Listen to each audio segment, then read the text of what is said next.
लाडकी बहीण योजनेच्या पात्र महिलांना अपात्र करून त्यांची फसवणूक केली जात आहे।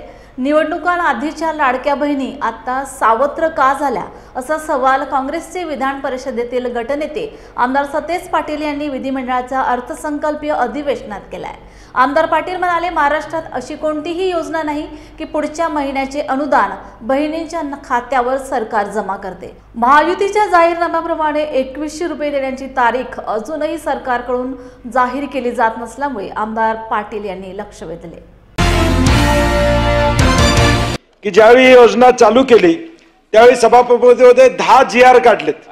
राज्य शासनाने 10 GR काढले, म्हणजे योजना चालू करताना राजकीय हेतू ठेवून चालू केले हे आता सर्वश्रुत सत्य आहे, ते सगळ्यांना माहित आहे। कारण की जर एखादी गोष्ट ज्यावेळी शासनातून होते ते तुमच्याकडे देतो गिरीजी, नाही म्हणजे विचारपूर्वक योजना करताना विचारपूर्वक कुठला या ठिकाणी निर्णय झाला नाही, फक्त राजकीय हेतू ठेवून या ठिकाणी निर्णय घेण्यात आला। लोकसभेत जो फटका बसला, अशीच जे लोकसभेत जो फटका बसला त्याचा उतारा म्हणून योजना काढली, बहिणींच्यावर प्रेम म्हणून योजना काढली नव्हती, हे सिद्ध झालेलं आहे। हे जे निकष जे काय आज मंत्री महोदय सांगतात ते निकष पहिल्यापासून होते, त्या निकषाची जबाबदारी जिल्हाधिकाऱ्यांच्यावर होती। मग ज्यांना अपात्र आज करताय त्यांची फसवणूक का करताय?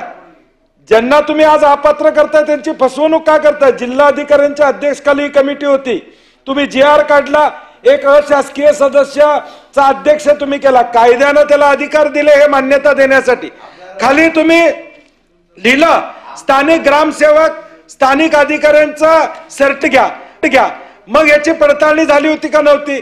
झाली असेल तर मग आमचं म्हणणं आहे त्यांना अपात्र करू नका। त्यावेळी तुम्ही पात्र केलं सा, त्यावेळी तुम्हाला लाडकी बहीण वाटली, आता सावत्र झाली का निकाल लागल्यावर?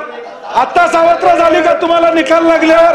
त्यावेळी तुम्हाला लाडकी बहीण लागली, लाडकी बहीण दिसली, तुम्ही पुढच्या 2 महिन्याचं अनुदान या ठिकाणी दिलं। या राज्यामध्ये मतासाठी या राज्यामध्ये अशी एकही योजना नाही गिरीश महाजनजी की पुढच्या महिन्याचे पैसे आम्ही आधी देतोय, अशी या राज्यात कुठली योजना नाही आहे। तुम्ही एक योजना सांगा, तुम्ही एक गतिमान असू दे, पुढच्या 6 महिन्याचे द्या, तुमच्या ताकद आहे ना।